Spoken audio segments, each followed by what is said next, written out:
Alors, tout d'abord des dérivés. Alors d'abord la fonction x moins cos x. Donc x, pas de problème, la dérivée c'est 1. La dérivée de cosinus, on a vu que c'était moins sinus. Donc la dérivée de moins cosinus x, ce sera plus sinus x. Ensuite, x sinus x. Donc là, attention, on a un produit. Donc on va d'abord dériver x, c'est 1, multiplié par v en fait. Ça c'est notre fonction u, ça c'est notre fonction v. Donc par sinus x plus u, donc x, fois v'. Et donc la dérivée de sinus x, c'est cosinus x. Donc finalement, la dérivée, ce sera sinus x plus x cosinus x. Ensuite, x au carré, la dérivée, c'est 2x. La dérivée de sinus x, c'est cosinus x. Donc la dérivée, ce sera 2x plus cosinus x. Ensuite, même chose pour la question D, on a un produit. Donc là, u fois v. Donc la dérivée de u 2x fois v, donc fois cos x, plus u, donc x au carré, fois la dérivée de cosinus x, donc fois moins sinus x. Donc finalement, ma dérivée, ce sera 2x cosinus x moins x au carré sinus x. Ensuite, exercice 14, même consigne. Donc là, on a cette fois-ci un quotient. Donc u, v. Donc u', la dérivée de sinus x, c'est cosinus x, fois v, donc fois cosinus x, moins u, donc moins sinus x, fois la dérivée de v, donc fois la dérivée de cosinus x, qui est moins sinus x. Donc finalement, ça va nous faire cosinus x fois cosinus x au carré, moins par moins plus, sinus x fois sinus x au carré. Et on peut éventuellement simplifier encore un petit peu puisqu'on a rappelé déjà que cosinus x au carré plus sinus x au carré, c'était toujours égal à 1. Donc la dérivée, ce sera 1 sur cosinus carré de x. J'ai oublié de vous donner le dénominateur. Donc v au carré. Et pour la deuxième, alors attention, même chose, c'est un quotient. Donc vous avez u qui est cosinus x, v qui est sinus x au carré. Alors, pour dériver u, pas trop de problème, c'est la formule du cours, moins sinus x. Par contre, pour dériver v, attention. Là, il va falloir utiliser la formule qu'on avait vue un petit peu au début de l'année. Donc, la dérivée de u puissance n. On avait dit que c'était n fois u' fois u à la puissance n-1. Donc là, je vais appliquer cette formule-là pour u qui est sinus x et pour n qui est 2. Donc n, j'ai dit c'est 2. U', ce sera donc la dérivée de sinus x qui est donc cosinus x. Et je multiplie par u sinus x à la puissance n-1, donc à la puissance 2 moins 1, donc à la puissance 1.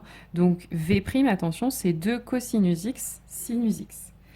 Donc maintenant, je vais appliquer ma formule. Donc u', on a dit moins sinus x, fois v, donc fois sinus x au carré, moins u, donc cosinus x, fois v', donc 2 cos x sin x.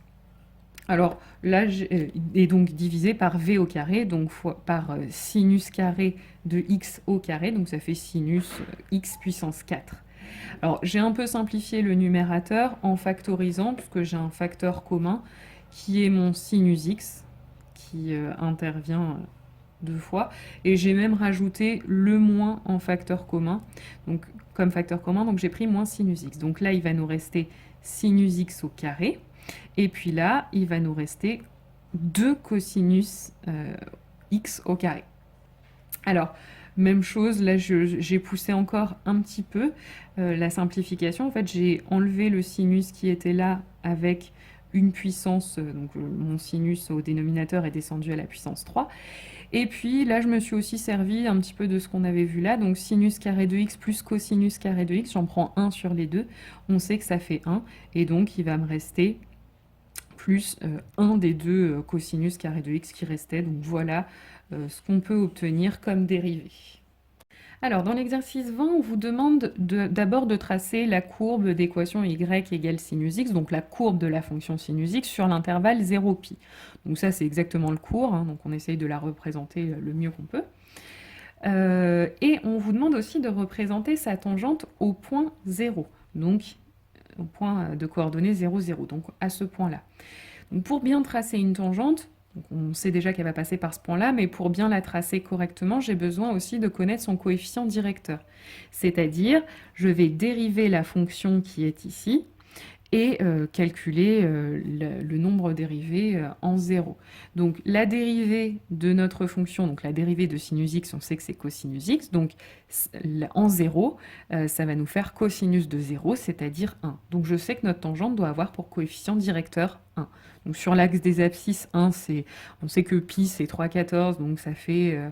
là, quand je le divise par 2, ça fait environ 1,5. Donc le 1, il est à peu près aux 2 tiers du segment que vous avez ici, donc à peu près ici. Et donc quand j'avance de 1, je sais que je dois monter de 1. Donc voilà un petit peu comment on peut construire notre tangente, proprement. Ensuite, on vous demande d'étudier le sens de variation de la fonction f sur l'intervalle 0pi, qui est la fonction qui est définie par f de x égale x moins sinus x. Donc, pour étudier les variations, je dérive. Donc la dérivée de x, c'est 1. La dérivée de sinus x, c'est cosinus x. Donc la dérivée, ça me donne 1 moins cosinus x. Je vais maintenant vouloir faire son tableau de signes. Donc pour ça, je résous l'inéquation 1 moins cos x plus grand que 0. C'est facile, c'est celle du cours, mais on va la refaire. On passe le cos x de l'autre côté. Et donc, quand est-ce que 1 est plus grand que cosinus x? La réponse, c'est tout le temps, puisqu'un cosinus, on sait qu'il est compris entre moins 1 et 1. Donc là, notre fonction dérivée, elle sera positive tout le temps, sauf en 0 où elle va s'annuler. Elle va s'annuler quand le cosinus x est égal à 1, et sur 0 pi, ça n'arrive que pour 0.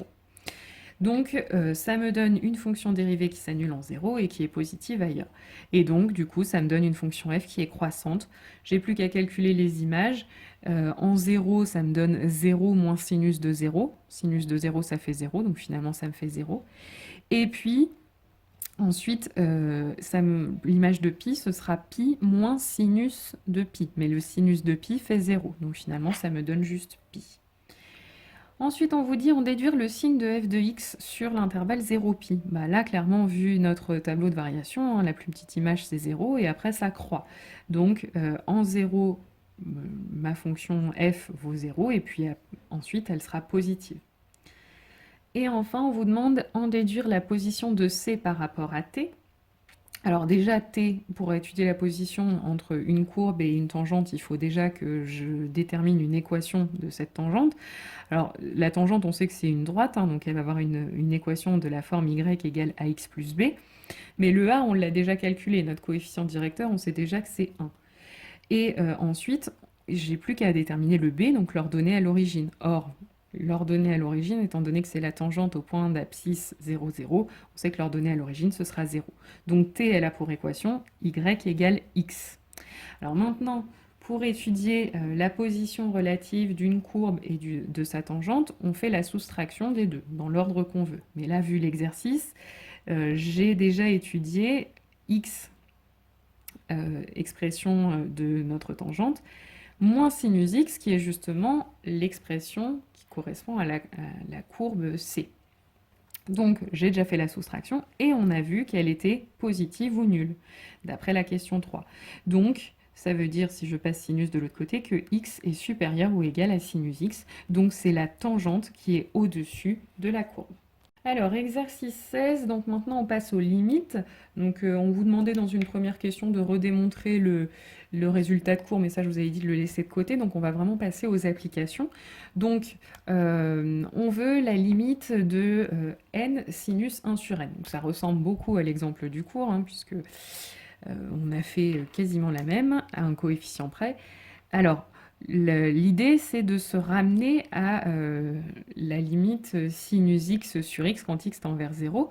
Donc là, on a déjà sinus 1 sur n.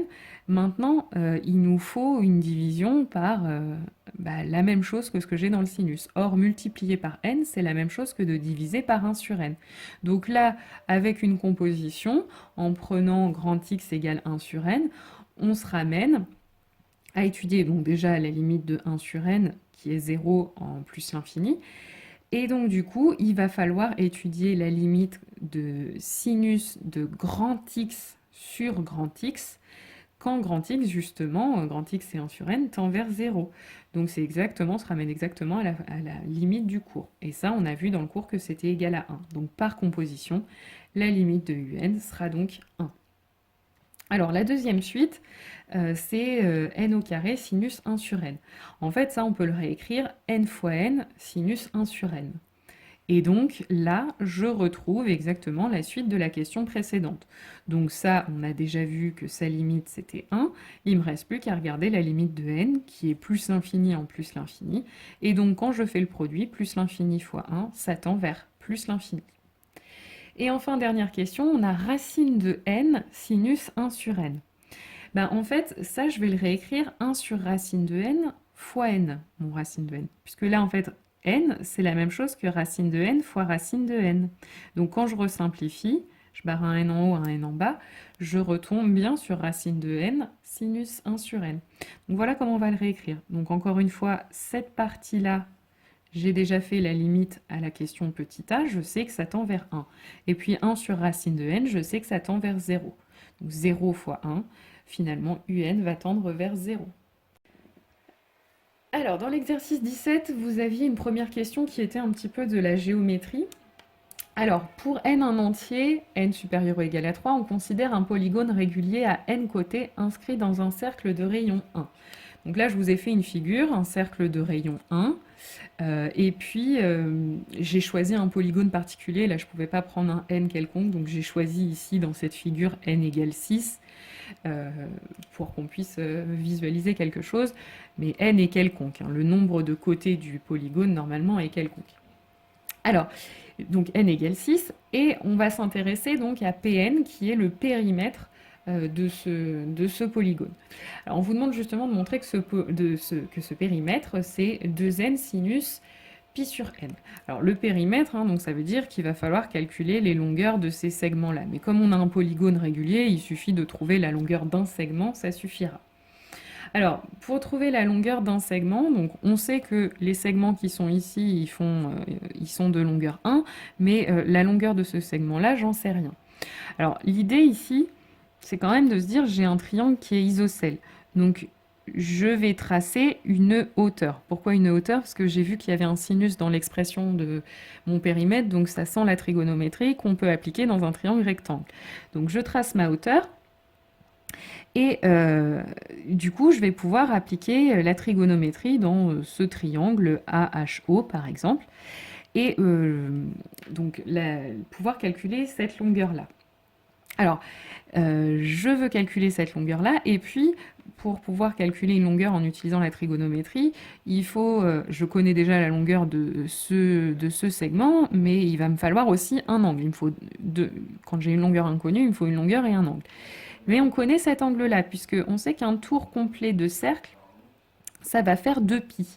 Et comme j'ai n côtés à ce polygone, en fait, ces angles-là, ils vont tous mesurer 2π divisé par n. Et donc, cet angle-là, comme je suis dans un triangle isocèle, hein, la hauteur, elle coupe cet angle en deux angles égaux. Donc cet angle-là, combien il va mesurer? Il va mesurer donc plus 2π sur n, mais juste π sur n. On divise par 2. Et donc, finalement, je peux dire que le sinus de l'angle qui est ici, c'est le côté opposé donc à H sur l'hypoténuse, donc AO. Et AH, je ne le connais pas, mais je sais que l'hypoténuse AO est égale à 1. Donc finalement, le sinus de l'angle AOH va être égal à la longueur AH. Et la longueur AH, qui est égale donc à mon sinus, là on vient de le dire, mais cet angle-là, on a dit qu'il mesure π sur n. Donc AH va être égal à sinus de π sur n. Alors maintenant, mon périmètre, je sais que ça va être 2 fois la longueur AH. Et cette longueur, je vais la multiplier par le nombre de côtés dans mon polygone, n côtés. Donc finalement, mon périmètre va être égal à 2 fois n fois AH, donc fois sinus de π sur n. Voilà pour mon périmètre. Et donc maintenant, on vous demande de déterminer la limite de Pn quand n tend vers plus l'infini. Alors, Encore une fois, je vais me servir de la limite sinus x sur x. Alors cette fois, le sinus, c'est le sinus de pi sur n. Donc l'idée, c'est de se retrouver au dénominateur avec la même chose, pi sur n. Donc pour ça, il va falloir que j'introduise dans cette formule une division par pi, ce que j'ai fait ici. Mais évidemment, je n'ai pas le droit de le faire gratuitement, donc je remultiplie par pi pour compenser. Donc là, je vais avoir 2pi, et puis ce n sur pi, je vais le passer en division. Donc en division par l'inverse, donc par pi sur n. Et donc là, je vais pouvoir, en posant grand X égale pi sur n, obtenir sinus de grand X sur grand X. Et faire une composition. Donc je regarde d'abord la limite de pi sur n. Là encore, ça fait 0. Et donc, quand grand X tend vers 0, sinus de grand X sur grand X est égal à 1. Donc, par composition, la limite de sinus pi sur n sera égale à 1. Il ne me reste plus qu'à multiplier par 2pi. Donc, la limite de Pn, de mon périmètre, ce sera 2pi. Et c'est pas... Comment j'interprète ça graphiquement, géométriquement? Je sais que, en fait, 2pi, d'où ça sort? Mais en fait, c'est le périmètre de mon cercle. Hein. Mon cercle, je sais qu'il est de rayon 1. Le périmètre d'un cercle, c'est 2pi fois le rayon. Donc 2pi fois 1, donc c'est 2pi ici pour nous. Et c'est pas étonnant, puisque plus je vais rajouter de côté à mon polygone, plus le périmètre de mon polygone va se rapprocher du périmètre de mon cercle.